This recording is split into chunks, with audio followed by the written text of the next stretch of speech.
अब यह विचार करने की बात है कि बहुत से भाई लोग माता बहना है तो वो एक प्रकार से कोई तो आप जवान लड़को मर जावे वह के लिए चिंता करे, और कोई जो आप पति है तो छोटी अवस्था में मर जावे उसके लिए वह चिंता करे, और कोई एक प्रकार से समझो कि अपनी स्त्री मर जावे उसके लिए करे, और कोई अपने जवाई के लिए, कोई भाई के लिए। तो सारी संसार समझो महान दुखी रही है। ये दुख अपने आप ही एक प्रकार से अपनो मान लियो, वास्तव में तो कोई दुख है नहीं है। तो हमारे को दिखाओ भी क्या दुख है, समझा? दुख हो तो उसका दर्शन तो कराना चाहिए। तो दुख कोई चीज नहीं है, वो तो मानने की बात है। जैसे रात्रि के समय स्वप्न के बीच के मान ये हमारा भाई, ये हमारा लड़का, ये हमारा जवाई, ये हमारा पति, और उसमें सपने के बीच में कोई मर गया तो वहां तो रोए है। किसी को एक प्रकार से कोई जंगल में चला गया, शरीर को काटे है तो चिल्लावे।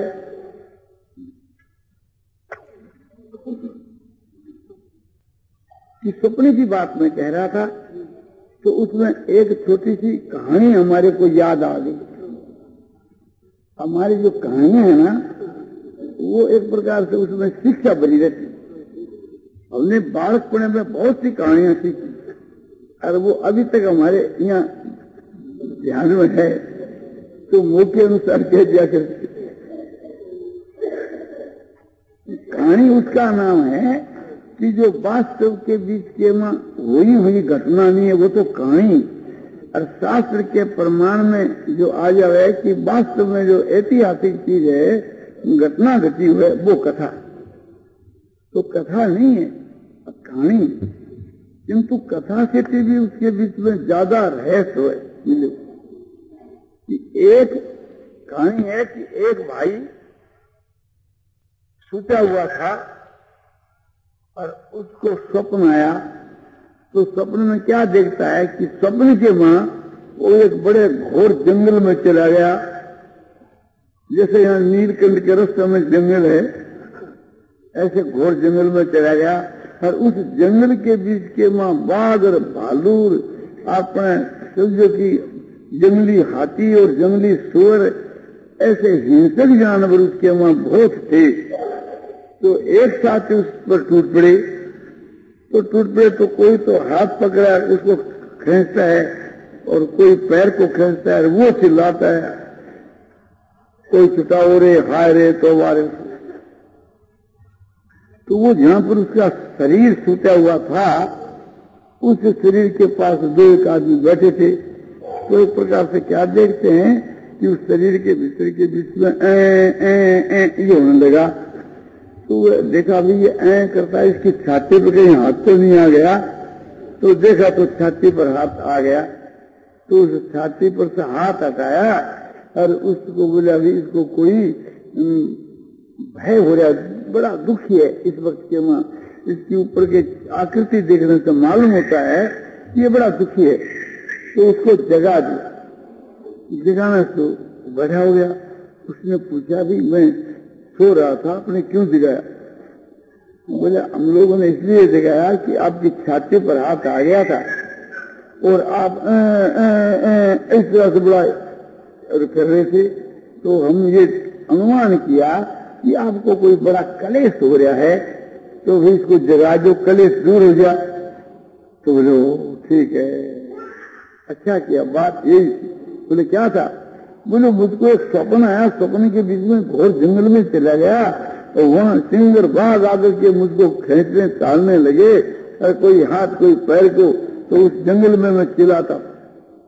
आप लोगों ने दिखा लिया, अच्छा किया। बोले अब वो बाघ भालू और वे सिंह कहां? बोले था ही नहीं, वो तो मैंने कल्पना कर ली, वो तो स्वप्न था, स्वप्न वास्तव में तो आया था। बोले आपका कहीं घाव हुआ पैर के हाथ के? वो काट खा गया ना, आपका हाथ काटा, किसी ने पैर काटा? घाव तो बिल्कुल ही नहीं, बिल्कुल जरा भी एक समझो कि एक भी दांत नहीं मिले।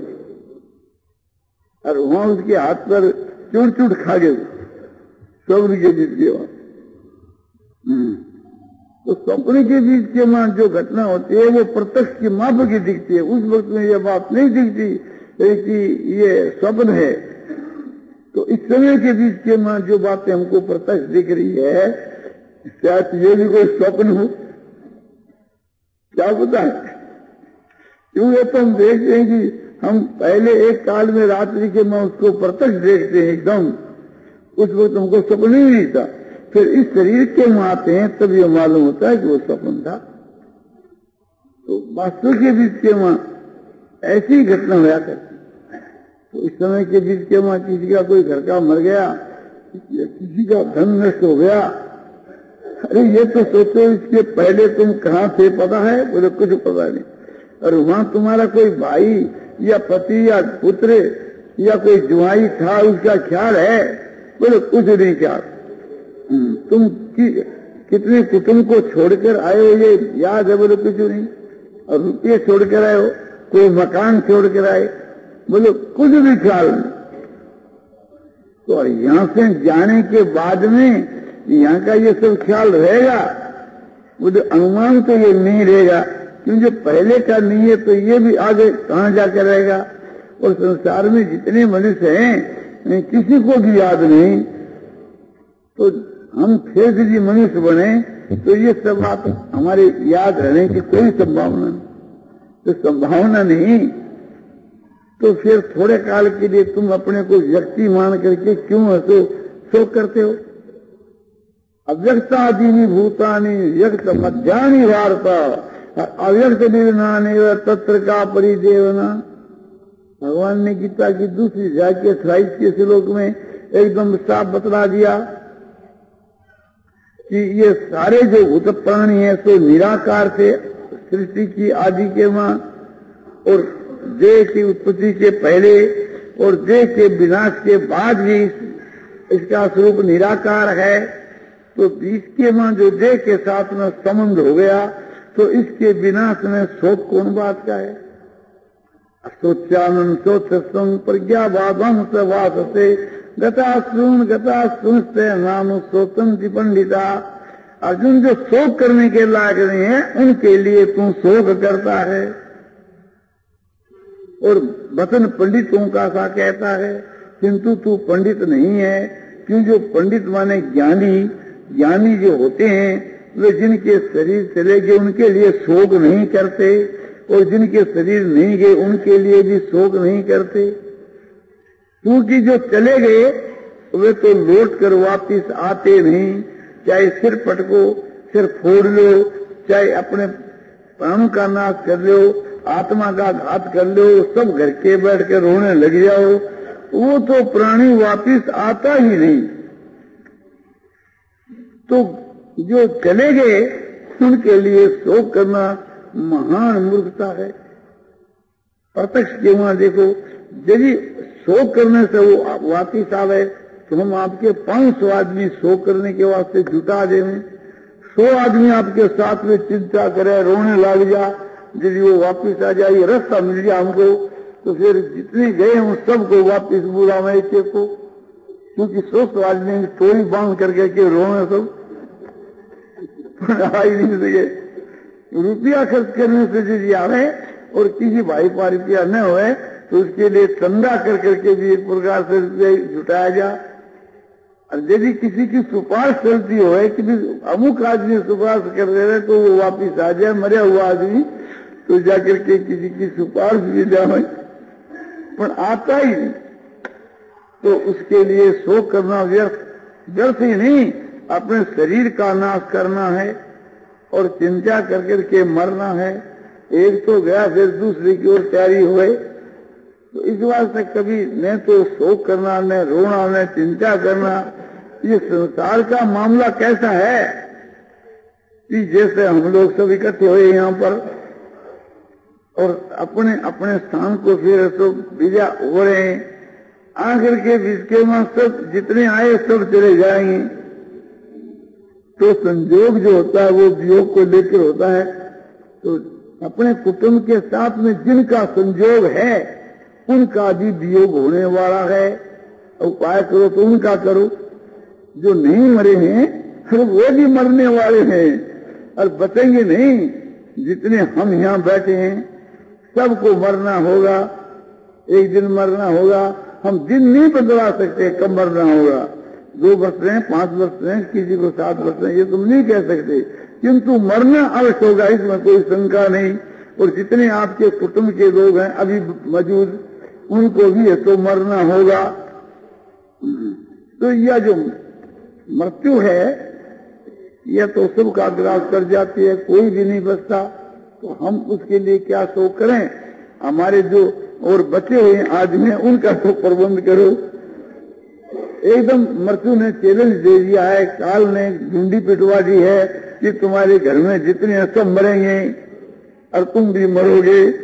अब करना उपाय तो करो। अरे तुम जो चले गए क्या शोक करते हैं। हम कहते हैं बच्चे उनको तो बचाओ, तो मरना ही है। तो इसके लिए शोक नहीं बन सकता, शरीर के लिए भी शोक नहीं बन सकता और आत्मा के लिए भी।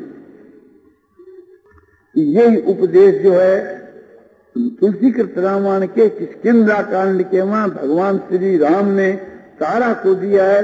जिस समय बाली मर गया तो तारा एक प्रकार से बाली के लिए विलाप कर रही है, रो रही है, और जो सिर पीट रही है, नाना प्रकार का विलाप ऐसा कर रही है। ये देख करके भगवान को दया आ गई तो भगवान तारा को उपदेश देते हैं। क्षितिज पावक गगन समीरा,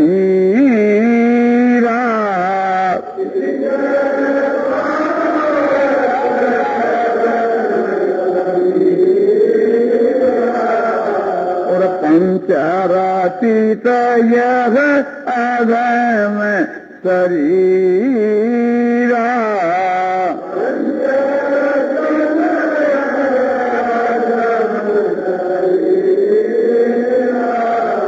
प्रगट सोतनु कव आगे सो।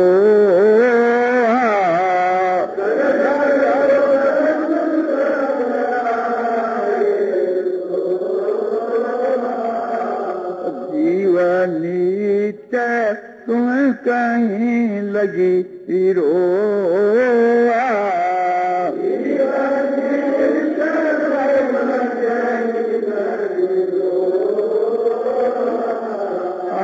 भगवान राम कहते हैं कि हे तारे, आकाश वायु तेज जल पृथ्वी ये जो 5 भूत है, उस 5 भूतों का रचा हुआ ये तेरे पति का जो शरीर, अधम शरीर, जो कि एक प्रकार से तुम्हारे सन्मुख पड़ा है, यदि इसके लिए रो तो इसको अपने घर में रखो। अपने बालने की, जलाने की और क्या जरूरत है। ये तो अभी कहीं गया नहीं, अपने पास में पड़ा है। और यदि तुम आत्मा के लिए रहो तो आत्मा नित्य है। न हन्नते हनुमाने शरीरे,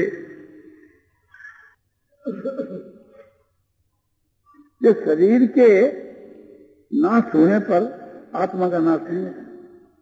तो आत्मा तो नित्य वस्तु है, इस वास्ते आत्मा के लिए भी शोक नहीं बनता। उसका नाश होता ही नहीं तो उसके लिए शोक क्या बने। और शरीर के लिए भी एक प्रकार से आप चिंता करना नहीं बनता। यदि को कि शरीर के साथ के बीच के वहां आत्मा का जो संयोग है और वो शरीर और आत्मा का वियोग हो जाता है, उसका ही मुझको दुख है। मुझे उसका तो दुख करना नहीं, आनंद मानना चाहिए। क्यों कि वासांसि जीर्णानि यथा विहाय नवानि गृह्णाति नरो पराणि,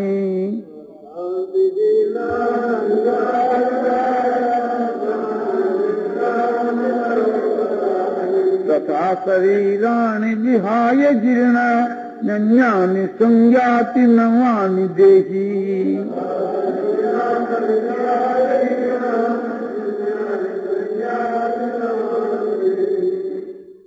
भगवान गीता के वहां इसका उपदेश देते हैं, दूसरे अध्याय के 22 श्लोक में।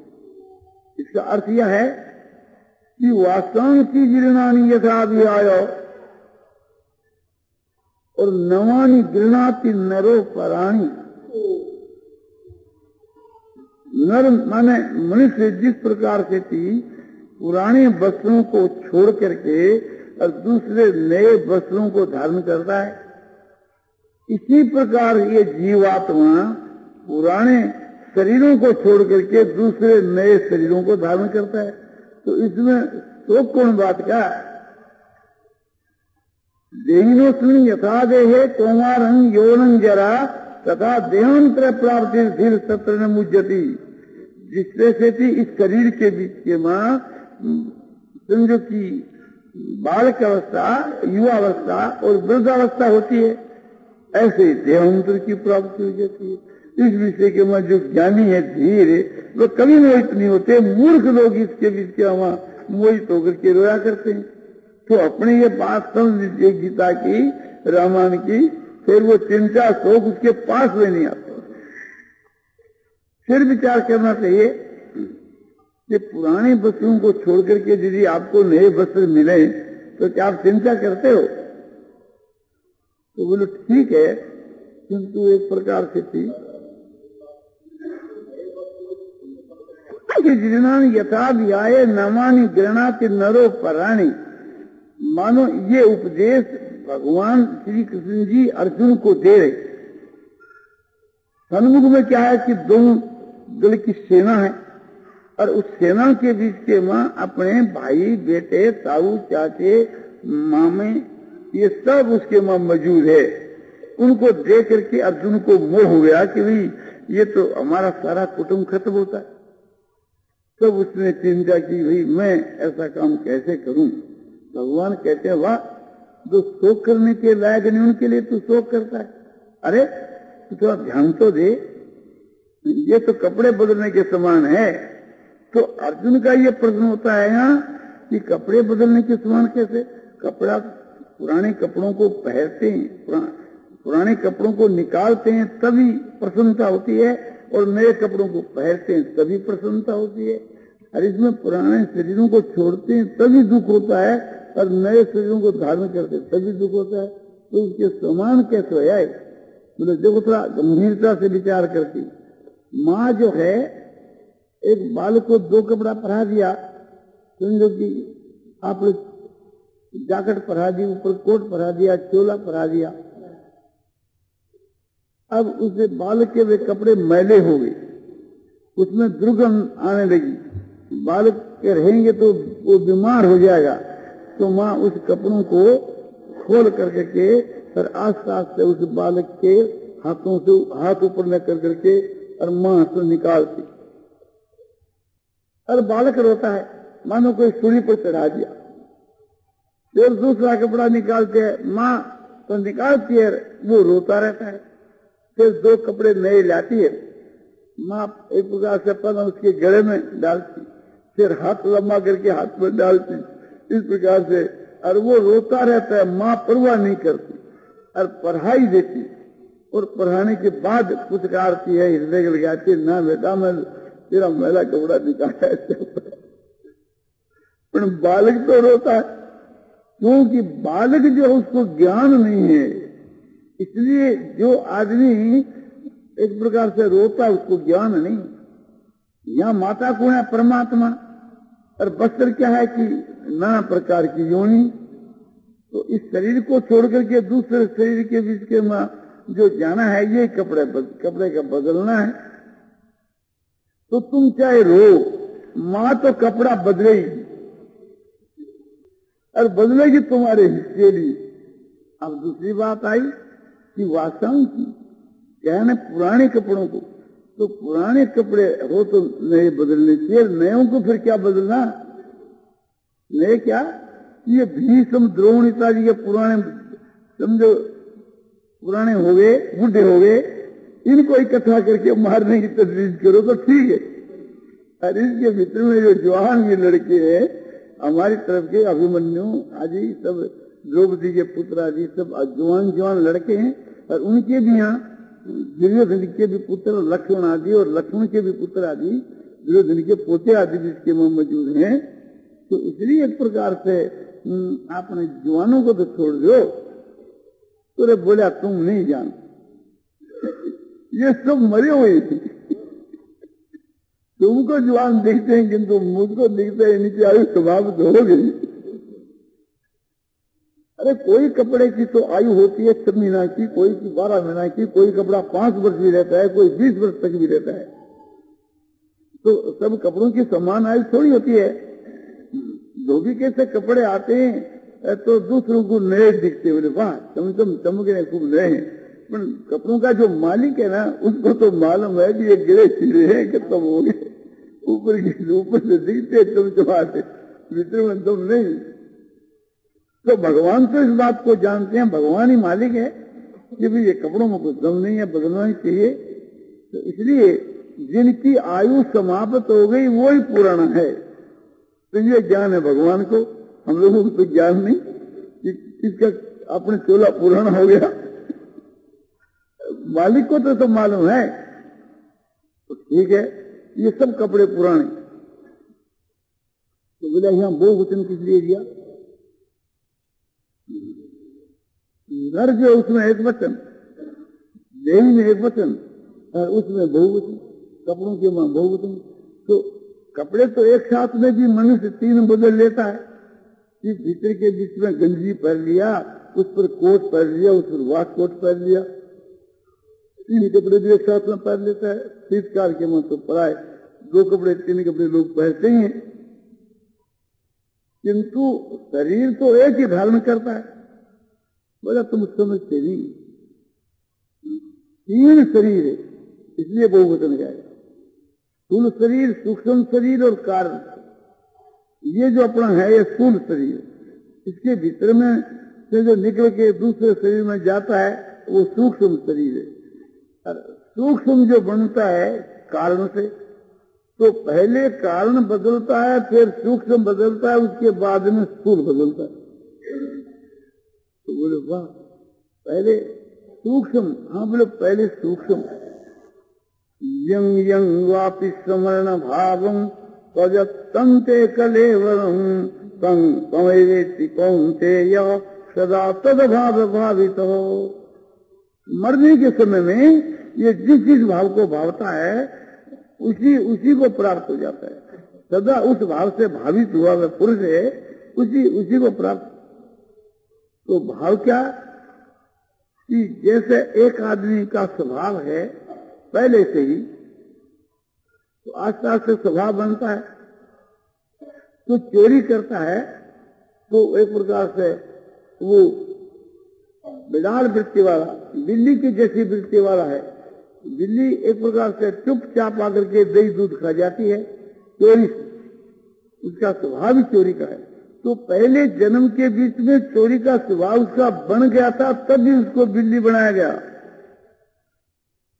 और जो यहाँ बहुत भूखा करते हैं ना, ये मरने के बाद कुत्ते होते हैं, उस जैसा उसका स्वभाव होता है वैसी योनि मिलती। और जो दम्भ और पाखंड करते हैं ना, वे मर करके बगले होते हैं। उनकी व्रत वृत्ति पहले ही बन जाती। तो वृत्ति जो है, स्वभाव जो है, वो उसका कारण शरीर, और उसी के अनुसार अंतकाल के वहां समृद्धि होती है, और समृद्धि के अनुसार उसका सूक्ष्म शरीर बन जाता है। सूक्ष्म शरीर और सूक्ष्म के अनुसार स्थूल बनता है। जैसे कोई कैमरा लाकर अपना फोटो दूसरों का फोटो उतारता है, कोई चीज का फोटो उतारता है, तो सामने जैसा दृश्य होता है वैसा ही उसके वहां फोटो आ जाता है। तो ये शरीर है, कैमरा है, और इसके भीतर के वहां जो अंतःकरण है, मन बुद्धि, वो कैमरे का आईना है। और उसमें जो आकर के संकल्प होता है ना, वो अपने दृश्य का फोटो है। मन के वहां मरने के वक्त में कुत्ता याद आ गया तो मानसिक कुत्ता तो बन गया, और स्थूल कुत्ता आगे जाकर बनेगा। मनुष्य याद आ गया तो मानसिक मनुष्य तो बन गया, अब मनुष्य का स्थूल शरीर आगे फिर मिलेगा। तो मरने के वक्त के वहां जैसा मन के वहां संकल्प आ जाता है, वो वैसा ही उसमें छप जाता है और उसी के अनुसार भावी है तो शरीर उसको मिलता है। तो इसलिए तीनों ही शरीर बदल जाते हैं। इस वास्ते बहुवचन दिया। तो वासांसी जीर्णानि और यथा विहाय और नवानि गृह्णाति नरो पराणी। तो यहाँ नर दिया और वहां तो देह। तो बोलो दोनों जगह ही देह दे देते, एक ही शब्द से काम चल जाता। दृष्टांत तो दाष्टान्त के बीच के वहां आपने दो क्यों बोलो प्रयोजन है।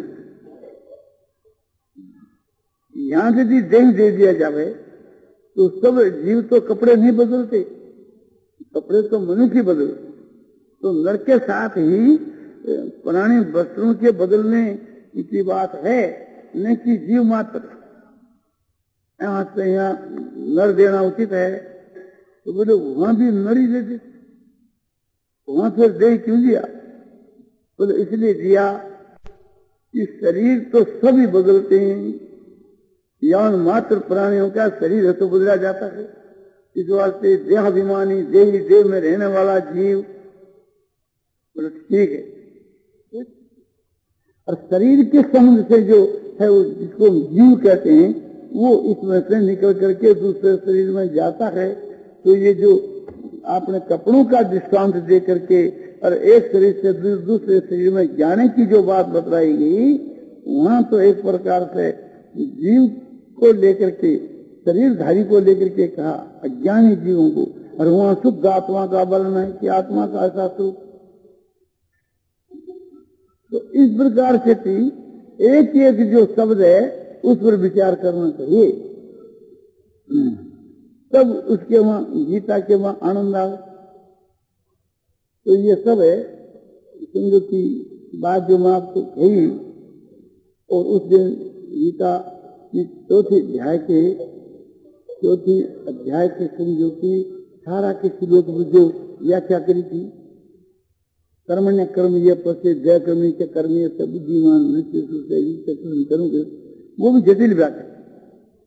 तो ये सब व्याख्या बड़े विस्तार से करी थी। तो वो विस्तार आपको देखना होगा। तो ये तत्ववेद जो टीका है इसके वहां इसी प्रकार से पढ़ाया करके बतलाया गया। इतना विस्तार नहीं तो रुपये में 12 समझो कितना मिल ही जाएगा। उसमें देखने से एक एक शब्द के ऊपर आपको मालूम होगा कि ये क्यों का, धर्म क्षेत्र का क्या मतलब, कुरुक्षेत्र का क्या मतलब, सब उनके वहां खुल जाता है। जो जितने कठिन शब्द है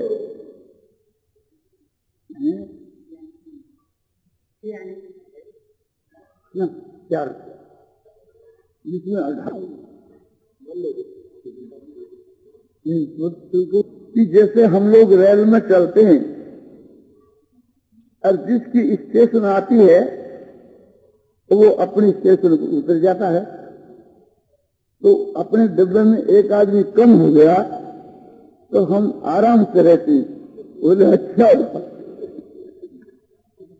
तो अपने कुटुंब के वहां समझो 20-30 आदमी हो गए और एक आदमी की भीड़ मिट जाए तो हमको तो आनंद लगना चाहिए कि शोक मनाना चाहिए। अपने पास में जो घर है, रुपये हैं, जो कुछ है, वो जितने जेल में रहेंगे वही तो भोगेंगे। और वो साथ में रहता तो वो भी 5 घंटा था। तो अपने उसकी चिंता की तो कोई बात ही नहीं है। और ये भी जो हमारा भाव है उनका नहीं है कि एक आदमी उतर गया तो घर को आराम हो गए। अपने तो ये कहना चाहिए कि भगवान की लीला हो रही है, कोई उतरे तो आनंद, कोई चढ़े तो आनंद।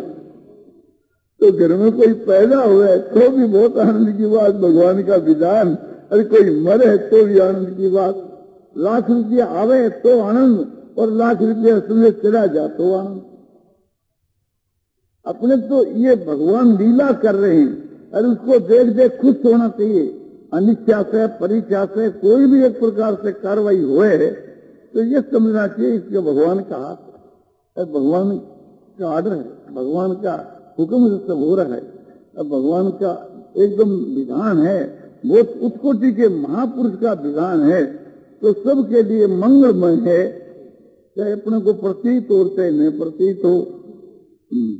अब देखो कि लड़का मर जाता है तो क्या कहते हैं, वो उसका लड़का उतर गया, कहते लड़का उतर गया। दूसरा कहे तुम्हारा लड़का उतर गया, बोले हाँ, तो उसको ये कहना चाहिए कि भैया उसकी स्टेशन आ गई, अपनी अपनी स्टेशन में सभी उतरते, उनकी भी स्टेशन आ गई तो वो भी उतर गया। चिंता कौन बात थी? जब वो आया था उस वक्त के बीच में तो उसकी माता वो कितना क्लेश है, वो बेचारी रोती नहीं।